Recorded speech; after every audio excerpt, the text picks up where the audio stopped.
Hi friends, welcome to my channel లోడే stocks. ఈరోజు మా డాడీ మా కోసం మామిడి పండ్లు తీసుకొచ్చారు ఫ్రెండ్స్.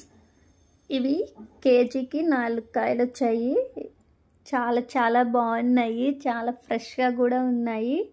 వర్షాలు పడ్డాయి కదా ఫ్రెండ్స్, ఇవి చెట్టు నుంచి రాలి పడినవో లేకపోతే మామూలుగా ఇవి అమ్ముతున్నారో తెలియదు, కానీ చాలా ఫ్రెష్గా ఉన్నాయి, చాలా బాగున్నాయి కూడా. సమ్మర్లో ఇలాంటి మామిడికాయలు తింటే చాలా హ్యాపీగా ఉంటుంది friends. Please like, share, subscribe friends. Comment చేయడం అసలు మర్చిపోవద్దు. మన ఛానల్ని సపోర్ట్ చేయండి. చూస్తుంటేనే తినాలనిపిస్తుంది, నోరూరుతుంది ఫ్రెండ్స్. నాకైతే ఈ ఇయర్లో ఈ మామిడి పళ్ళు చాలా బెస్ట్గా అనిపిస్తున్నాయి. కట్ చేస్తే ఎలా ఉన్నాయో చూడాలి. మామిడి పళ్ళు స్మెల్ మాత్రం సూపర్. కట్ చేసిన వీడియో కూడా మీకు నేను షేర్ చేస్తాను. మీరు కూడా ఈ ఇయర్లో మంచి మామిడి పళ్ళు తిన్నారో లేదో కామెంట్ చేయండి ఫ్రెండ్స్.